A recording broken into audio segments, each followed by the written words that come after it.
Hello everyone, once again welcome to Kumar tutorials. दोस्तों, ये video सिर्फ उन बच्चों के लिए है जो नीट की प्रिपरेशन कर रहे हैं। तो आप सबको पता ही होगा कि बस कुछ ही दिनों में एग्जाम है। तो ऐसे में अब हर सब्जेक्ट का रिवीजन बहुत ही ज़्यादा जरूरी हो जाता है और बायोलॉजी का रिवीजन तो मस्ट हो जाता है, क्योंकि एग्जाम में 50% मार्क्स तो सिर्फ बायोलॉजी का है।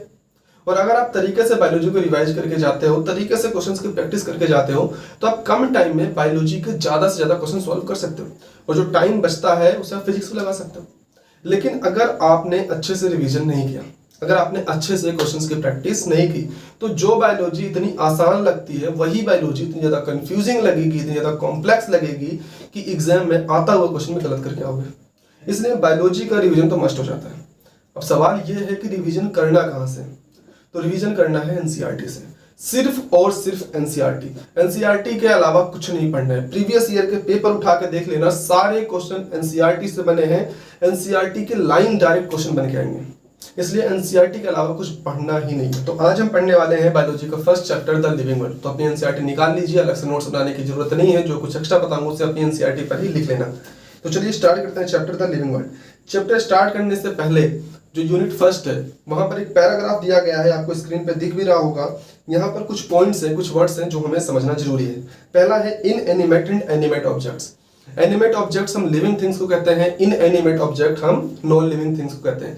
जरूरी नहीं है एग्जाम में क्वेश्चन लिविंग या नॉन लिविंग करके दे, वहां पे एनिमेट या इनएनिमेट करके भी पूछ सकता है। तो आपको याद रखना है, एनिमेट थिंग्स का मतलब लिविंग की बात कर रहा है, नॉन एनिमेट का मतलब या इनएनिमेट का मतलब नॉन लिविंग थिंग्स की बात की जा रही है।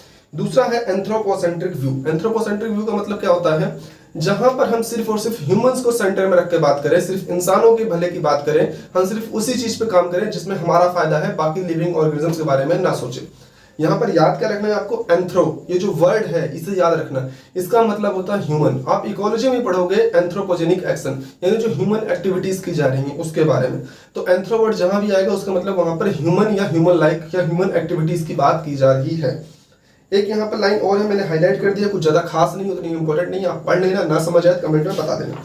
इसके बाद नेक्स्ट पेज पे एक साइंटिस्ट के बारे में कुछ चीजें दी गई हैं, बहुत ज्यादा इंपॉर्टेंट है, एग्जाम में क्वेश्चन आया हुआ है, आगे भी आ सकता है, तो हमें पढ़ना है। साइंटिस्ट का नाम है अर्नस्ट मेयर। इन्हें हम डार्विन ऑफ 20th सेंचुरी भी कहते हैं। और क्यों कहते हैं?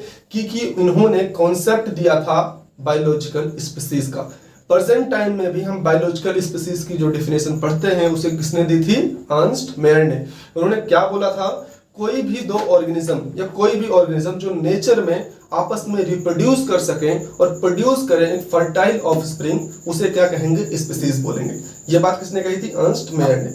और इनके इस काम के लिए इन्हें बायोलॉजी के 3 प्राइज दिए गए थे, जिसे ट्रिपल क्राउन ऑफ बायोलॉजी भी कहते हैं। आप चाहो तो प्राइज के नाम भी याद रख सकते हो। तो अब स्टार्ट होता है यहाँ से हमारा चैप्टर। तो जो फर्स्ट पैराग्राफ है इसमें कुछ भी ज्यादा खासा इंपॉर्टेंट नहीं है, आप पढ़ लेना। अगर कुछ लगता है आपको इंपॉर्टेंट तो आप कमेंट में बता देना। उसके बाद जो दूसरा पैराग्राफ है, व्हाट इज लिविंग। तो अगर मैं आपसे पूछूं कि लिविंग थिंग्स क्या हैं, तो आपके मन में लिविंग थिंग्स के कुछ बेसिक से फीचर्स आते हैं, जैसे कि growth, reproduction, metabolism, consciousness, replication, cellular organisation, ये सब। पर सवाल ये आता है कि इनमें से कौन सा फीचर लिविंग ऑर्गेनिजम्स का डिफाइनिंग फीचर है? याद रखना, लिविंग ऑर्गेनिजम्स का डिफाइनिंग फीचर सिर्फ वही होगा जो सिर्फ और सिर्फ लिविंग थिंग्स में पाया जाता हो, किसी भी नॉन लिविंग थिंग्स में ना पाया जाता हो। दूसरा, वो फीचर सारे लिविंग ऑर्गेनिजम्स में होना चाहिए, वही लिविंग ऑर्गेनिज्म का डिफाइनिंग फीचर कहलाएगा। तो चलो एक एक करके पढ़ते हैं सबको।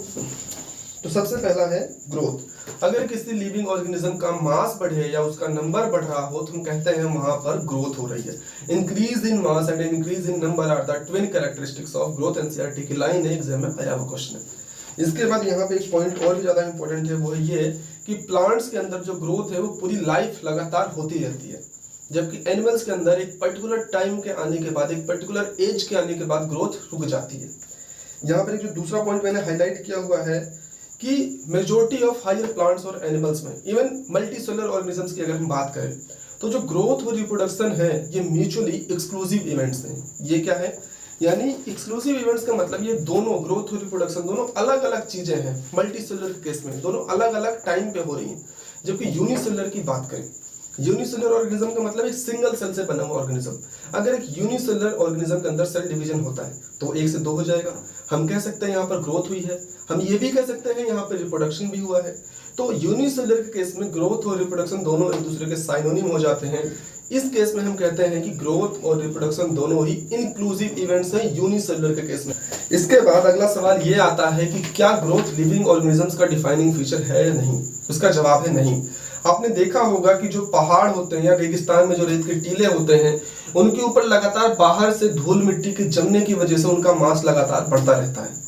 तो ये एक नॉन लिविंग थिंग्स है और यहाँ पर ग्रोथ हो रही है, तो हम इसे लिविंग ऑर्गेनिज्म का डिफाइनिंग फीचर नहीं कह सकते। याद करो मैंने शुरू में क्या बोला था, लिविंग ऑर्गेनिज्म का डिफाइनिंग फीचर सिर्फ वही हो सकता है जो सिर्फ और सिर्फ लिविंग ऑर्गेनिजम्स में हो और सारे लिविंग ऑर्गेनिज्म में हो। तो ग्रोथ तो नॉन लिविंग ऑर्गेनिज्म में भी हो रही है, इस वजह से वेल डिफाइनिंग फीचर नहीं हो सकता है लिविंग ऑर्गेनिज्म का। पर एक चीज याद रखना, नॉन लिविंग थिंग्स में जो ग्रोथ हो रही है वो बाहर से धूल मिट्टी के जमने की वजह से हो रही है। यानी जो ग्रोथ हो रही है आउटसाइड से हो रही है, बाहर से हो रही है, जिसे हम एक्सट्रिंसिक ग्रोथ बोलते हैं। जबकि लिविंग ऑर्गेनिज्म में जो ग्रोथ हो रही है वो इनसाइड हो रही है, अंदर से हो रही है, सेल डिवीजन की वजह से हो रही है, जिसे हम इंट्रिंसिक ग्रोथ भी बोलते हैं। तो एग्जाम में क्वेश्चन सॉल्व करते वक्त ध्यान देना कि एग्जामिनर ने ग्रोथ बोल के क्वेश्चन पूछा है या इंट्रिंसिक ग्रोथ बोल। इसके बाद अगला फीचर है रिप्रोडक्शन। हालांकि रिप्रोडक्शन की तो पूरी एक यूनिट ही है क्लास 12th में जिसे हमें पढ़ना है, तो यहाँ पर जो चीजें जैसे दी गई हैं हमें वैसा ही याद कर लेना है। बहुत ज्यादा परेशान होने की जरूरत नहीं है कि ये समझ नहीं आ रहा ये क्या है। पूरी एक यूनिट है क्लास 12th में, अच्छे से पढ़ेंगे क्योंकि एग्जाम में यहाँ से क्वेश्चन आ चुका है, आ सकता है, प्रोबेबिलिटी है आने की, इसलिए इन्हें याद करना काफी ज्यादा जरूरी है। तो जो जैसा दिया हुआ एनसीईआरटी में वैसा ही याद कर लेना अगर समझ में नहीं आ रहा है तो। ईस्ट और हाइड्रा में क्या होता है, बडिंग होती है। बडिंग क्या है, टाइप का वेजिटेटिव रिप्रोडक्शन है जो होता है किसमें, ईस्ट और हाइड्रा में। प्लेनेरिया जो कि एक प्लेटफॉर्म है, आप एनिमल किंगडम में प्लेटीहेल्मिन्थ्स पढ़ोगे। प्लेनेरिया के अंदर, प्लेटफॉर्म्स के अंदर ट्रू रीजनरेशन पाया जाता है, एग्जाम का आया हुआ क्वेश्चन है। प्लेनेरिया के अंदर, प्लेटफॉर्म्स के अंदर ट्रू रीजनरेशन पाया जाता है। ट्रू रीजनरेशन क्या होता है, बॉडी का जो लॉस्ट पार्ट है इसे ये कंप्लीटली रीजनरेट कर लेते हैं। इसके अलावा अगला पॉइंट है फंजाई, फिलामेंटस, एल्गी और प्रोटोनिमा ऑफ मोसेस में जो रिप्रोडक्शन होता है वो होता है फ्रेगमेंटेशन के थ्रू। फिर यहाँ पे अगला पॉइंट जो कि मैंने आपको बता ही दिया था कि जो यूनिसेलुलर ऑर्गेनिज्म है जैसे कि बैक्टीरिया और अमीबा में जो ग्रोथ और रिप्रोडक्शन है दोनों के हैं एक दूसरे के साइनोनिम है। इसके बाद अब यहाँ पे सवाल ये आता है कि क्या रिप्रोडक्शन लिविंग ऑर्गेनिजम्स का डिफाइनिंग फीचर है या नहीं, तो इसका जवाब है नहीं। इसमें कोई दो राय नहीं है कि रिप्रोडक्शन किसी नॉन लिविंग थिंग्स में नहीं होता है। किसी भी नॉन लिविंग थिंग्स में रिप्रोडक्शन देखने को नहीं मिलता। पर जो दूसरी कंडीशन थी कि सारे लिविंग ऑर्गेनिजम्स में ये फीचर होना चाहिए, पर ऐसा नहीं है। म्यूल्स, स्टेराइल हनी बी और इनफर्टाइल ह्यूमन कपल्स में रिप्रोडक्शन देखने को नहीं मिलता है, पर ये लिविंग है। यहाँ पे आपको म्यूल के बारे में एक पॉइंट याद रखना है। म्यूल क्या होता है, जब हॉर्स और डोंकी के बीच में क्रॉस करवाते हैं तो वहां पे जो ऑफस्प्रिंग, जो प्रोजेनी प्रोड्यूस होती है उसे बोलते हैं म्यूल, जो कि क्या होती है, इनफर्टाइल होती है। ये एग्जाम्पल है इंटर स्पेसिफिक हाइब्रिडाइजेशन का, क्लास 12th में चैप्टर है, आप पढ़ोगे। पर क्योंकि यहाँ पर ये आ गया था इसलिए मैंने बता दिया है, तो याद कर लेना अगर समझ में नहीं आया है तो। बाकी तो आगे पूरा चैप्टर ही है। रिप्रोडक्शन के बाद अगला फीचर है मेटाबॉलिज्म। मेटाबॉलिज्म क्या होता है, चाहे यूनिसेलुलर ऑर्गेनिज्म हो या मल्टीसेलुलर ऑर्गेनिज्म हो, हर एक लिविंग ऑर्गेनिज्म के अंदर हर समय ढेरों केमिकल रिएक्शंस चलती रहती हैं। कहीं पर कुछ बन रहा होता है तो कहीं पर कुछ टूट रहा होता है। तो इन सारी केमिकल रिएक्शंस को ही हम कहते हैं मेटाबॉलिज्म। और ये जो मेटाबॉलिक रिएक्शंस हैं, ये जो मेटाबॉलिज्म है, ये किसी भी नॉन लिविंग थिंग्स में नहीं होती हैं और सारे लिविंग ऑर्गेनिजम्स में पाई जाती हैं। इसी वजह से हम मेटाबॉलिज्म को लिविंग ऑर्गेनिजम्स का वेल डिफाइनिंग फीचर कहते हैं। हालांकि ये जो मेटाबॉलिक रिएक्शंस हैं इसे बॉडी के बाहर लैब के अंदर इन विट्रो, यहाँ पे एक वर्ड याद रखना, इन विट्रो जब भी आए मतलब बॉडी के बाहर लेबोरेटरी में, और इन वाइवो मतलब बॉडी के अंदर, ठीक है। तो बॉडी के बाहर लैब के अंदर परफॉर्म कराया जा सकता है। हालांकि वहां पर जो वो रिएक्शन होती है वो तो लिविंग होती है, पर वहां पर जो चीजें हैं वो क्या होती हैं, नॉन लिविंग होती हैं। इसी वजह से जो आइसोलेटेड मेटाबॉलिक रिएक्शंस है उन्हें ना तो हम लिविंग कहते हैं ना ही नॉन लिविंग कहते हैं। कंफ्यूज मत होना, मैंने कहा है isolated metabolic reaction, in vitro जो मेटाबॉलिक रिएक्शन परफॉर्म कराई जा रही है उसकी बात कर रहा हूँ। जो मेटाबॉलिक रिएक्शन है वो लिविंग ऑर्गेनिजम्स का वेल डिफाइनिंग फीचर है विदाउट एनी एक्सेप्शन। मेटाबॉलिज्म के बाद अगला पॉइंट है सेलुलर ऑर्गेनाइजेशन। सेलुलर ऑर्गेनाइजेशन भी सारे लिविंग ऑर्गेनिजम्स का वेल डिफाइनिंग फीचर होता है। इसके बाद जो अगला फीचर है वो कॉन्शियसनेस। कॉन्शियसनेस यानी कि चेतना। हमारे दिमाग में अक्सर रहता है कि प्लांट्स के अंदर कॉन्शियसनेस नहीं होती, प्लांट के अंदर चेतना नहीं होती। कहाँ प्लांट्स रिस्पॉन्ड करते, जब हम उन्हें काटने जाते हैं ना तो वो भागते हैं ना तो चिल्लाते हैं, पर ऐसा नहीं है। प्लांट्स रिस्पॉन्ड करते हैं। एक्सटर्नल फैक्टर्स जैसे कि लाइट, टेम्परेचर, वाटर, इन सब को लेकर के प्लांट्स रिस्पॉन्ड करते हैं। जहां पर लाइट कम होती है वहां पर प्लांट अच्छे से ग्रो नहीं कर पाता है, जहां पर पानी की कमी हो जाती है वहां पर पेड़ ही सूख जाता है। तो प्लांट्स रिस्पॉन्ड करते हैं एक्सटर्नल फैक्टर्स को लेकर के, तो इनमें भी कॉन्शियसनेस होती है। इसके अलावा जो अगला पॉइंट इंपॉर्टेंट है, एग्जाम में आया हुआ है, फोटो पीरियड इफेक्ट करता है रिप्रोडक्शन को सीजनल ब्रीडर्स में, both plants and animals. Seasonal breeders क्या होते हैं, दो टाइप के होते हैं, सीजनल ब्रीडर और कॉन्टिन्यूअस ब्रीडर। रिप्रोडक्शन वाले चैप्टर में पढ़ोगे। सीजनल ब्रीडर वो होते हैं जो एक स्पेसिफिक इन्वायरमेंटल कंडीशन के आने के बाद रिप्रोड्यूस करते हैं, और कॉन्टिन्यूअस ब्रीडर वो होते हैं जो अपनी रिप्रोडक्टिव फेज के दौरान पूरे सीजन, पूरे साल कॉन्टिन्यूअसली रिप्रोड्यूस करते रहते हैं, इन्हें कहते हैं कॉन्टिन्यूअस ब्रीडर। तो जो सीजनल ब्रीडर होते हैं उनमें फोटो पीरियड अफेक्ट करता है रिप्रोडक्शन को। इसके बाद कॉन्शियसनेस की जब हम बात करते हैं तो ह्यूमन बीइंग इकलौता ऐसा ऑर्गेनिज्म है जिसके अंदर सेल्फ कॉन्शियसनेस पाई जाती है। और कॉन्शियसनेस को लेकर के सबसे खास पॉइंट जो एग्जाम में आ सकता है वो है ये कि कॉन्शियसनेस भी लिविंग ऑर्गेनिजम्स का वेल डिफाइनिंग फीचर है। इसके बाद कुछ पॉइंट्स हैं जिन्हें मैंने हाईलाइट कर दिया, वो इंपॉर्टेंट भी है, एग्जाम में आया हुआ है और आगे भी आ सकता है। जितना मैंने हाईलाइट किया उतना ही इंपॉर्टेंट है, हालांकि जो मैंने छोड़ा है उसे भी पढ़ लेना, छोड़ना कुछ नहीं है। एनसीईआरटी का एक एक वर्ड पढ़ना है आपको। मैंने इंपॉर्टेंट जो है उसे मैंने हाईलाइट कर दिया, उसे तो जरूर पढ़ना है, उसे याद करके जाना है। बाकी एनसीईआरटी आपको रीड तो करनी ही है, एक एक वर्ड रीड करना है, ठीक है। तो जो मैंने हाईलाइट किया वो समझा रहा हूं, बाकी आप एक बार पढ़ लेना, ना समझ आए फिर से पूछ लेना, कमेंट करना, मैं रिप्लाई जरूर करूंगा। आपको ये तो पता ही होगा कि ढेर सारी सेल्स, कई सारी सेल्स मिलकर के क्या बनाती है, मल्टी सेलुलर की बात कर रहा हूं, कई सारी सेल्स मिलकर क्या बनाती हैं, ऑर्गेनिज्म के अंदर टिश्यू बनाती हैं। और ऐसा ही टिश्यू मिलकर क्या बनाते हैं, ऑर्गन बनाते हैं। और ऑर्गन मिलकर क्या बनाते हैं, ऑर्गन सिस्टम। और ऑर्गन सिस्टम मिलकर क्या बना देते हैं, पूरा एक ऑर्गेनिज्म बना देते हैं, ठीक है। तो ये जो टिश्यू बनते हैं ढेर सारे सेल्स से मिलकर के, तो जो टिश्यू की प्रॉपर्टी है वो सेल्स के कॉन्स्टिट्यूएंट की वजह से नहीं होती है, वो सेल किस चीज से बनी है इसकी वजह से नहीं होती है। टिश्यू की जो प्रॉपर्टी होती है वो होती है उन सेल्स के बीच में इंटरेक्शन की वजह से, कि वो सेल्स आपस में कैसे इंटरेक्ट कर रही हैं। इसी तरीके से जो सेल है, सेल किससे बनी हुई है, उसके अंदर ढेर सारे बायोमोलिक्यूल्स होते हैं। तो जो सेल की प्रॉपर्टी है वो उन मॉलिक्यूल्स के कॉन्स्टिट्यूएंट की वजह से नहीं है, बल्कि उन मॉलिक्यूल्स के बीच में इंटरेक्शन कैसा है इसकी वजह से होती है। तो दोनों ही पॉइंट एग्जाम में आए हुए हैं। और ये जो प्रॉपर्टी है इसे बोलते हैं हम इमर्जेंट प्रॉपर्टी, इवोल्यूशन में पढ़ोगे। इसके बाद जो इंपॉर्टेंट पॉइंट है, लिविंग ऑर्गेनिजम्स की डेफिनेशन दी गई है। क्या है लिविंग ऑर्गेनिजम्स, क्या होते हैं, self replicating, evolving, self regulating और जो रिस्पॉन्ड करे एक्सटर्नल स्टिमुलाई को। इसके बाद दो पॉइंट्स हैं, आपसे करेक्ट और इनकरेक्ट में पूछा जा सकता है। क्या है, biology is the story of life on earth. तो अगर बायोलॉजी की डेफिनेशन की बात की जाए तो एक डेफिनेशन ये बन सकती है, बायोलॉजी क्या है, ये स्टोरी है लाइफ की ऑन द अर्थ। दूसरा क्या है, biology is the story of evolution of living organism on earth. अगर दोनों ही ऑप्शन दिए गए हैं तो आपको ऐसा नहीं सिर्फ एक टिक करना है, दोनों ही ऑप्शन सही हैं, ठीक है।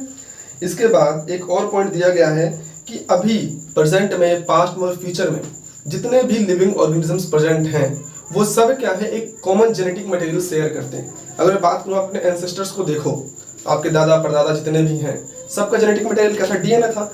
पर क्या है कि आप उनसे थोड़ा अलग हो, क्यों, क्योंकि यहाँ पे क्या देखने को मिलता है, वेरिएशन देखने को मिलता है। तो बस यही पॉइंट लिखा हुआ है। इसके बाद अगला पॉइंट है diversity in the living world. Diversity क्या होता है, हमारी अर्थ पर कई टाइप्स के, बहुत सारे टाइप्स के लिविंग ऑर्गेनिजम्स पाए जाते हैं और इसे ही कहते हैं बायोडाइवर्सिटी। बात करें अगर हम डाटा की तो अभी तक 1.7 to 1.8 मिलियन स्पीसीज ऐसी हैं जिसे हम डिस्क्राइब कर चुके हैं, जिसके बारे में हम जानते हैं। और क्योंकि इतने टाइप्स के ऑर्गेनिजम्स हैं इस अर्थ पे, तो उन सब की एक साथ स्टडी कर पाना काफी ज्यादा मुश्किल हो जाता है। तो यहाँ पर जरूरत होती है हमें उन्हें क्लासिफाई करने की, उन्हें एक नाम देने की। और नाम ऐसा नहीं होना चाहिए कि इंडिया में किसी ऑर्गेनिज्म का नाम कुछ और है और अमेरिका में जाकर उसका नाम कुछ और हो गया। नाम ऐसा होना चाहिए जो पूरे वर्ल्ड में सिर्फ एक हो, और इस प्रोसेस को कहते हैं नोमेनक्लेचर। पर नोमेनक्लेचर से पहले जरूरत होती है उस ऑर्गेनिज्म को अच्छे से आइडेंटिफाई करने की, उसे अच्छे से डिस्क्राइब करने की, और यह प्रोसेस कहलाती है आइडेंटिफिकेशन। तो ये जो नोमेनक्लेचर का काम है प्लांट्स के केस में, जो प्लांट्स का नोमेनक्लेचर होता है वो होता है ICBN के थ्रू। इसकी फुल फॉर्म याद रखना क्या होता है, international code for botanical nomenclature. और जो एनिमल्स का नोमेनक्लेचर होता है वो होता है ICZN के through, international code of zoological nomenclature. Exam का आया हुआ क्वेश्चन है, फुल फॉर्म अच्छे से याद रखना। इसके बाद नोमेनक्लेचर के लिए एक रूल आया बाइनोमियल नोमेनक्लेचर, जिसे दिया था कैरोलस लिनस ने। बाइनोमियल नोमेनक्लेचर के हिसाब से किसी भी ऑर्गेनिज्म के नेम के दो कंपोनेंट होंगे, पहला कंपोनेंट होगा जीनस और दूसरा कंपोनेंट होगा स्पीसीज। फॉर एग्जांपल मैंजिफेरा इंडिका, यहाँ पर जो मैंजिफेरा है वो है जीनस वाला कंपोनेंट और इंडिका जो है वो है स्पीसीज वाला कंपोनेंट। बाइनोमियल नोमेनक्लेचर के कुछ बेसिक्स थे, रूल्स थे, 4 रूल्स हैं, आपको याद रखना है, एनसीईआरटी में गिवन है, लाइन बाय लाइन आपको याद होना चाहिए। ऑर्गेनिज्म चाहे कहीं पर भी ओरिजिनेट हुआ हो, पर जो उसका नाम है वो लैटिन में होगा और जब उसे लिखा जाएगा तो वो इटैलिक्स में लिखा हुआ होना चाहिए, यह पहला रूल है। दूसरा रूल जो कि मैंने आपको बता ही दिया कि ऑर्गेनिज्म का नाम का जो पहला कंपोनेंट है वो जीनस होगा, जो दूसरा कंपोनेंट है वो स्पीसीज होगा। तीसरा जो रूल है वो ये है कि जब हम इस बायोलॉजिकल नेम को, इनके साइंटिफिक नेम को हाथों से लिखेंगे, हैंड रिटन लिखेंगे, तो इन्हें सेपरेटली अंडरलाइन करेंगे और जब इन्हें प्रिंट किया जाएगा तो प्रिंट किया जाएगा इटैलिक्स में। चौथा रूल ये है कि जो जीनस है, जो पहला कंपोनेंट है साइंटिफिक नेम का, बायोलॉजिकल नेम का, जीनस वाला कंपोनेंट, उसका जो पहला लेटर है वो कैपिटल में होगा और जो स्पीसीज वाला कंपोनेंट है, जो दूसरा कंपोनेंट है, उसका पहला लेटर स्मॉल में ही लिखा जाएगा। ये कुछ 4 रूल्स हैं, एग्जाम में आया हुआ है, तो चारों आपको याद होने चाहिए, अच्छे से याद होने चाहिए। इसके बाद एक चीज और थी कि इसी बाइनोमियल नोमेनक्लेचर में, जैसे कि एग्जांपल दिया है मैंजिफेरा इंडिका, हम इसके पीछे जिसने इस स्पीसीज को डिस्कवर किया है, फर्स्ट डिस्क्राइब किया है, सबसे पहले बताया है, उसका नाम भी लिख सकते हैं, जैसे कि मैंजिफेरा इंडिका लिन। यहाँ पे जो लिन है यह है लिनियस, यानी कि ये बताता है कि इस स्पीसीज को सबसे पहले लिनियस ने डिस्क्राइब किया था। इसके बाद बात आती है क्लासिफिकेशन की। क्लासिफिकेशन क्या होता है, क्योंकि इस अर्थ पे इतने टाइप्स के ऑर्गेनिजम्स हैं तो जरूरत है कि हम इन ऑर्गेनिजम्स को अलग अलग ग्रुप में रखें, जिससे कि हमें इन्हें पढ़ने में काफी ज्यादा आसानी है। तो हम क्या करते हैं कि जिन ऑर्गेनिज्म में कुछ सिमिलरिटीज नजर आती है उन्हें एक ग्रुप के अंदर रख देते हैं और इन ग्रुप्स को हम कहते हैं कैटेगरी। ध्यान से सुनना, इन ग्रुप्स को हम क्या कहते हैं, कैटेगरी, या फिर इसे एक और नाम देते हैं टैक्सोनॉमिक कैटेगरी, या फिर इसी को हम कहते हैं टैक्सा या फिर टैक्सोन, या फिर इसी को हम कहते हैं रैंक। समझ में नहीं आ रहा है तो टेंशन मत लेना, बस आगे ही बता रहा हूं, फिलहाल इसे याद रखो, लिख लो। तो अब बात आती है कि टैक्सोनॉमी क्या होती है। जैसा कि मैंने आपको बताया कि क्लासिफिकेशन में हम क्या करते हैं, ऑर्गेनिजम्स को एक, जिन ऑर्गेनिजम्स में कुछ सिमिलरिटीज है उन्हें ग्रुप के अंदर रख देते हैं, ठीक है। अब उस ग्रुप को हम कहते हैं कैटेगरी या फिर टैक्सोनॉमिक कैटेगरी, या फिर उसी को हम कहते हैं टैक्सा। तो अल्टीमेटली हम कर क्या रहे हैं, सारे ऑर्गेनिजम्स को डिफरेंट डिफरेंट टैक्सा में डिवाइड कर रहे हैं या फिर डिफरेंट डिफरेंट ग्रुप्स में बांट रहे हैं। तो ये जो डिफरेंट डिफरेंट टैक्सा में हम ऑर्गेनिजम्स को बांट रहे हैं यही कहलाता है टैक्सोनॉमी। अब जो मॉडर्न टैक्सोनॉमी है उसके कुछ बेसिक से क्राइटेरिया हैं, याद रखो क्या है क्राइटेरिया। इसमें हम ऑर्गेनिज्म का एक्सटर्नल और इंटरनल स्ट्रक्चर देखते हैं, साथ में सेल स्ट्रक्चर भी देखते हैं, इसके अलावा डेवलपमेंटल प्रोसेस भी देखते हैं, साथ में उसकी इकोलॉजिकल इंफॉर्मेशन भी देखते हैं। ये कुछ बेसिक क्राइटेरिया है मॉडर्न टैक्सोनॉमी के। इसके बाद जो टैक्सोनॉमी के बेसिक्स हैं वो क्या है, हमें किसी ऑर्गेनिज्म का सबसे पहले हम क्या करेंगे, उसका कैरेक्टराइजेशन करेंगे, उसके कैरेक्टर्स को पहचानेंगे, फिर उसे अच्छे से आइडेंटिफाई करेंगे, उसका आइडेंटिफिकेशन करेंगे, फिर उसका क्लासिफिकेशन करेंगे कि इस ऑर्गेनिज्म को किस ग्रुप के अंदर रखना है, किस टैक्सा में रखना है। उसके बाद क्या करेंगे, उस ऑर्गेनिज्म का नोमेनक्लेचर करेंगे। कुछ बेसिक्स हैं टैक्सोनॉमी के। इसके बाद एक वर्ड आता है सिस्टमैटिक्स। सिस्टमैटिक्स क्या है, लिविंग ऑर्गेनिजम्स का सिस्टमैटिक अरेंजमेंट ही क्या कहलाता है, सिस्टमैटिक्स कहलाता है। यहाँ पे एक पॉइंट जो बहुत ज्यादा इंपॉर्टेंट है, कैरोलस लिनियस ने अपनी बुक का टाइटल रखा था सिस्टेमा नेचुरा, याद रखना। इसके बाद सिस्टमैटिक्स भी कुछ नहीं है, टैक्सोनॉमी की तरह ही है, बस इसमें हम क्या करते हैं, इवोल्यूशनरी रिलेशनशिप ऑफ ऑर्गेनिज्म भी, जो ऑर्गेनिजम्स की इवोल्यूशनरी रिलेशनशिप है उसे भी काउंट कर लेते हैं। इसके बाद अगला पॉइंट है टैक्सोनॉमिक कैटेगरी का। टैक्सोनॉमिक कैटेगरीज क्या होती हैं, जैसा कि मैंने आपको शुरू में बताया कि हमने ऑर्गेनिजम्स को उनकी सिमिलरिटी के बेसिस पे कई सारे ग्रुप्स में बांट दिया और इन ग्रुप्स को नाम दिया हमने कैटेगरी का या फिर टैक्सोनॉमिक कैटेगरी का। ये टैक्सोनॉमिक कैटेगरीज आपस में मिल करके बनाती हैं टैक्सोनॉमिक हायरार्की। इन टैक्सोनॉमिक कैटेगरीज को ही हम टैक्सोन भी बोलते हैं, टैक्सा भी बोलते हैं या फिर रैंक भी बोलते हैं। और ये टैक्सा, टैक्सोन, रैंक कहलाते हैं यूनिट ऑफ क्लासिफिकेशन। एनसीईआरटी में गिवन है, मैंने हाईलाइट भी किया है, दिख भी रहा होगा और काफी ज्यादा इंपॉर्टेंट भी है, एग्जाम में आया हुआ क्वेश्चन भी है। तो अभी हमें पढ़ना है इन टैक्सोनॉमिक कैटेगरीज के बारे में। टोटल 7 टैक्सोनॉमिक कैटेगरीज होती हैं जिन्हें हमें याद रखना है, जिनके बारे में डिटेल में पढ़ना है और ये सीक्वेंस में याद होनी चाहिए। लगभग सबको याद होता है, अगर आपको नहीं याद है एक छोटी सी ट्रिक बता रहा हूँ जिससे आप याद रख सकते हो। तो आपको क्या याद रखना है, आपको एक लाइन याद रखनी है, केपी क्लासेस ऑफ जीएस। क्या याद रखना है, KP classes of GS. K for kingdom, P for phylum, class for class, O for order, F for family, G for genus, S for species. ये पूरा सीक्वेंस में याद होना चाहिए, ऑर्डर कई बार पूछ लेता है। यहाँ पर ये जितनी फैमिली हो, स्पीसीज हो, क्लास हो, ये सब क्या है, टैक्सोन है, एक टैक्सोनॉमिक कैटेगरी है, एक रैंक है जो रिप्रेजेंट कर रहा है यूनिट ऑफ क्लासिफिकेशन को। यहाँ पर ये जो स्पीसीज है ये क्या है, लोवेस्ट कैटेगरी है। ये 7 कैटेगरीज है टैक्सोनॉमी में, सबसे लोवेस्ट कैटेगरी कौन सी है, स्पीसीज। यहाँ पर मैं आपको एनसीईआरटी के कुछ पॉइंट्स यहीं पर बता दे रहा हूँ जो कि आगे दिए गए हैं, आपको स्क्रीन पे दिख रहा होगा। ये जो स्पीसीज है सबसे लोवेस्ट कैटेगरी है, ठीक है। अब होता ये है, वो ऑर्गेनिजम्स जो आपस में रिप्रोड्यूस करके एक फर्टाइल ऑफस्प्रिंग प्रोड्यूस कर सकते हैं, उन्हें हमने रख दिया एक स्पीसीज के अंदर। और कुछ स्पीसीज जो आपस में सिमिलरिटी शो करती हैं वो बनाती हैं एक जीनस, और ऐसे ही ढेर सारे जीनस मिलकर के बनाते हैं एक फैमिली, और ढेर सारी फैमिली मिलकर के बनाती है ऑर्डर, और ढेर सारे ऑर्डर मिलकर के बनाते हैं क्लास, ऐसे ही कुछ क्लास मिलकर के बनाती है एक फाइलम। एनिमल के केस में इसे फाइलम कहते हैं और प्लांट केस में बोलते हैं डिवीजन।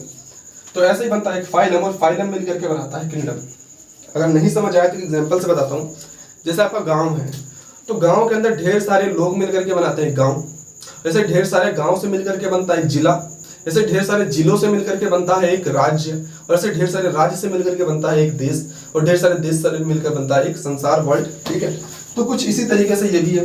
स्पीसीज क्या है, सबसे लोएस्ट कैटेगरी है।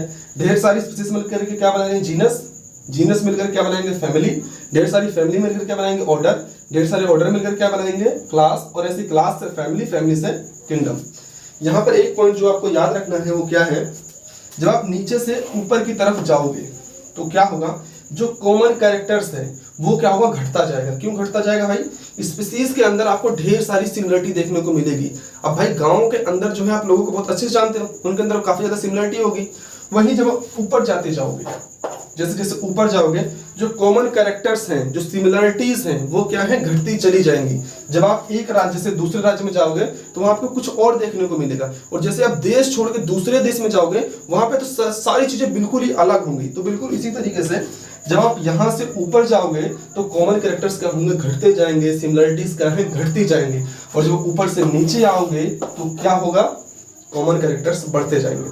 एग्जाम में क्वेश्चन आया हुआ है, पूछ सकता है। अभी जब क्वेश्चंस की प्रैक्टिस कराऊंगा तो आपको सारी चीजें अच्छे से समझ में आ जाएंगी। हमारी सबसे पहली टैक्सोनॉमिक कैटेगरी है स्पीसीज। स्पीसीज जैसे कि मैंने आपको शुरू में बताया, इसे हम टैक्सोनॉमिक कैटेगरी की सबसे लोएस्ट कैटेगरी भी कहते हैं।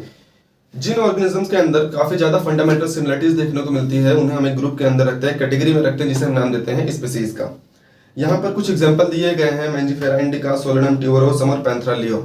जैसा कि मैं शुरू से बताते आ रहा हूँ कि यहाँ पे जो पहला वर्ड है, जो पहला कंपोनेंट है, मैंजीफेरा, सोलेनम और पैंथरा, ये डिनोट कर रहा है जीनस को, और जो दूसरा कंपोनेंट है लियो, ट्यूबरोसम और इंडिका, ये डिनोट कर रहा है स्पीसीज को।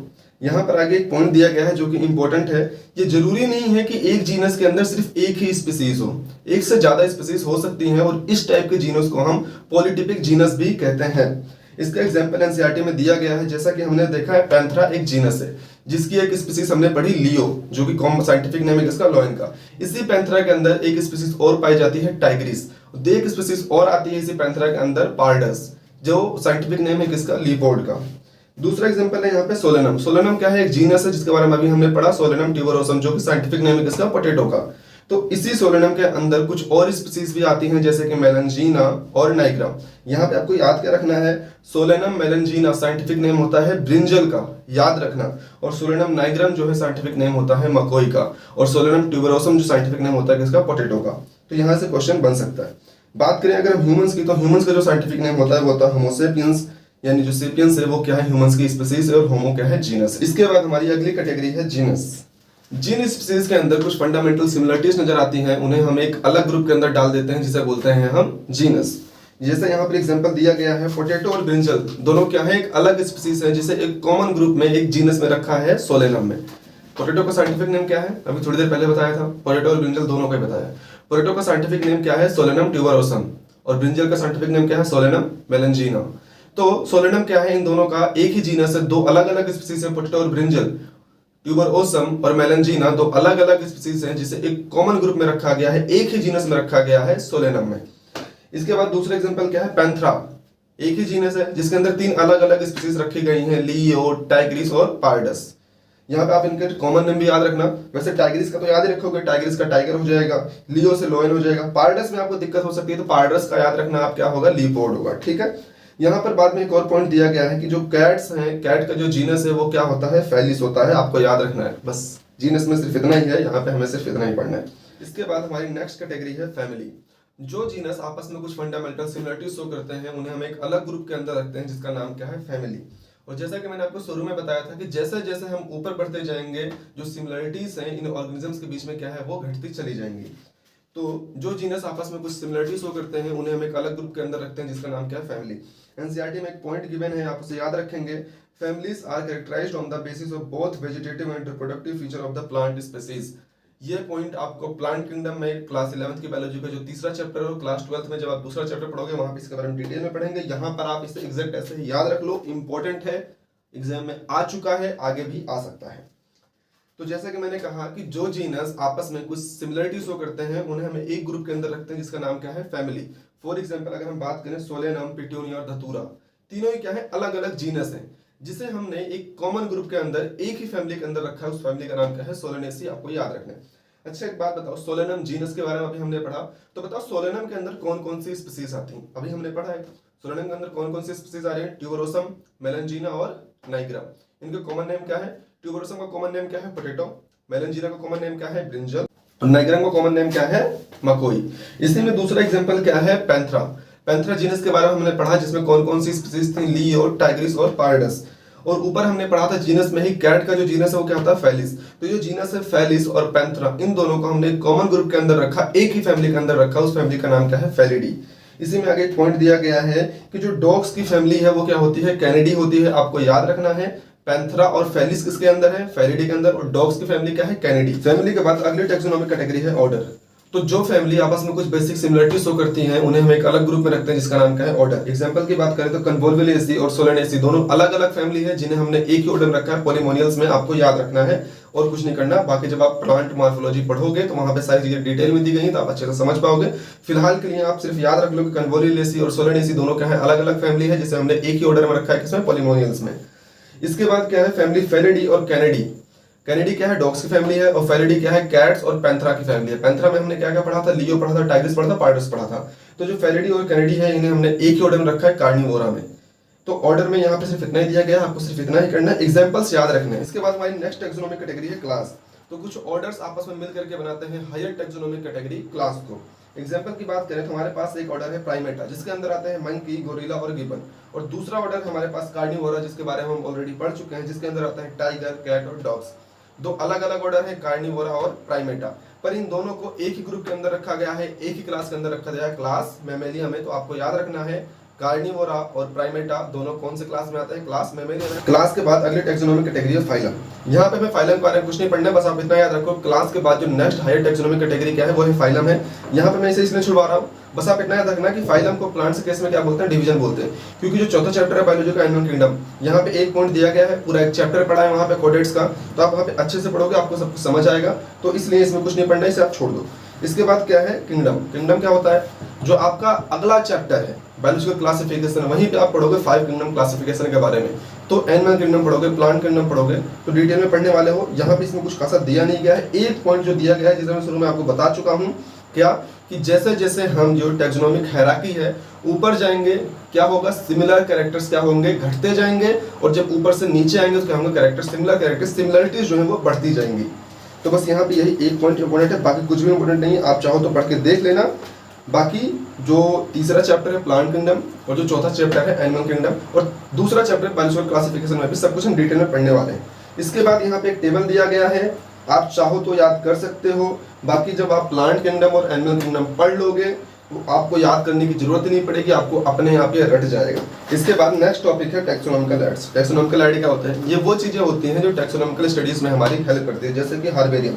हार्बेरियम में क्या होता है, यहाँ पर हम प्लांट के स्पेसिमेंस को ड्राई करके प्रिजर्व करके एक पेपर के ऊपर रखते हैं और इस पेपर को कहते हैं हम हार्बेरियम सीट। और इस हार्बेरियम सीट पे प्लांट स्पेसिमेन के अलावा एक लेबल होता है, उस लेबल पे क्या क्या चीजें होती हैं एनसीईआरटी में दिया गया है और आपको इसे याद भी रखना है। क्या क्या होता है उस लेबल में? उस लेबल में होते हैं इंफॉर्मेशन कि किस डेट को वो कलेक्ट किया गया है specimen, place of collection, English, local and botanical name of the specimen, इसके अलावा उसकी फैमिली क्या है, दूसरा कलेक्टर का नाम जिसने उसे कलेक्ट किया, ये सारी चीजें उस लेवल में होनी चाहिए। इसके अलावा एक और इम्पोर्टेंट पॉइंट है हार्बेरियम में। Herbarium also serve as a quick reference system in taxonomic study. काफी ज्यादा इंपॉर्टेंट है, एग्जाम में इस पॉइंट से, इस पर्टिकुलर पॉइंट से क्वेश्चन आ चुका है, आगे भी आ सकता है। इसके बाद जो दूसरा टैक्सोनॉमिकल ऐड है बोटेनिकल गार्डन। बोटेनिकल गार्डन में क्या होता है, यहाँ पर हम लिविंग प्लांट्स को, जो लिविंग प्लांट्स हैं उनका कलेक्शन रखते हैं और उन प्लांट्स के ऊपर एक लेबल होता है, उस लेबल में क्या क्या चीजें होती हैं, उस लेबल में उसका बोटेनिकल नेम होगा, साथ ही वो किस फैमिली से बिलोंग करता है उसके बारे में चीजें वहां पे दी गई होंगी उस लेबल के ऊपर। यहाँ पे आपको एक चीज और याद रखना है, इंडियन बोटेनिकल गार्डन कहाँ पर है, इंडिया में है, हावड़ा। दूसरा नेशनल बोटेनिकल रिसर्च इंस्टीट्यूट कहाँ पर है, लखनऊ, इंडिया में। इसके बाद तीसरा बोटेनिकल ऐड है म्यूजियम। म्यूजियम में क्या होता है, यहाँ पर हम प्लांट और एनिमल के स्पेसिमेंस को प्रिजर्व करके रखते हैं। ध्यान रखना, हार्बेरियम में क्या था, प्लांट्स के स्पेसिमेन को प्रिजर्व करके रखा था। म्यूजियम में क्या कर रहे हैं, प्लांट्स और एनिमल्स दोनों के स्पेसिमेंस को प्रिजर्व करके रखते हैं। बस इतना ही है म्यूजियम में, बाकी कुछ चीजें दी गई हैं, जैसे कि हम कैसे प्रिजर्व कर सकते हैं, हम उसे एक जार के अंदर बंद करके एक सॉल्यूशन के अंदर डिप करके रख सकते हैं, या फिर उसे ड्राई करके प्रिजर्व कर सकते हैं। इंसेक्ट्स को हम इंसेक्ट बॉक्स के अंदर पिन करके रख सकते हैं। ये सारी चीजें इस पैराग्राफ में दी गई है, आप पढ़ लेना। इसके बाद है जूलॉजिकल पार्क। जूलॉजिकल पार्क में क्या होता है, हम यहाँ पे लिविंग एनिमल्स को एक जगह कलेक्ट करके रखते हैं, उन्हें वो इन्वायरमेंट देने की कोशिश करते हैं जिस इन्वायरमेंट में वो रहते हैं, इसे बोलते हैं जूलॉजिकल पार्क्स। जूलॉजिकल पार्क से वर्ड डिराइव्ड हुआ है। जिसके बाद अगला टैक्सोनॉमिकल ऐड है की। की क्या होती है, की का यूज करते हैं एनिमल्स के आइडेंटिफिकेशन के लिए। ये काम कैसे करता है, काम करता है ऑर्गेनिज्म की सिमिलरिटी और डिसिमिलरिटी के बेसिस पे। हम देखते हैं कि किसी ऑर्गेनिज्म के अंदर क्या सिमिलरिटीज हैं, क्या डिसिमिलरिटीज हैं, और इसके बेसिस पे हम किसी एक को एक्सेप्ट कर लेते हैं और किसी दूसरे को रिजेक्ट कर देते हैं। यहाँ पे दूसरा पॉइंट जो काफी ज्यादा इंपॉर्टेंट है, की के अंदर मैंने जितने भी पॉइंट हाईलाइट करे हैं उसे एज इट इज ही याद कर लेना। अधिकतर बार जो यहाँ से क्वेश्चन आया, डायरेक्ट यहाँ से स्टेटमेंट दे दिया गया, पूछा जाता है कि कौन सा करेक्ट है और कौन सा इनकरेक्ट है। तो जो अगला पॉइंट है क्या है, keys are based on the contrasting characters generally in a pair called couplet.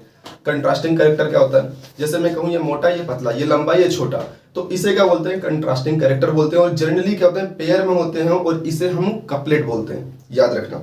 अगला इंपॉर्टेंट पॉइंट है, each statement in the key is called lead. काफी ज्यादा इंपॉर्टेंट है, each statement in the key is called lead.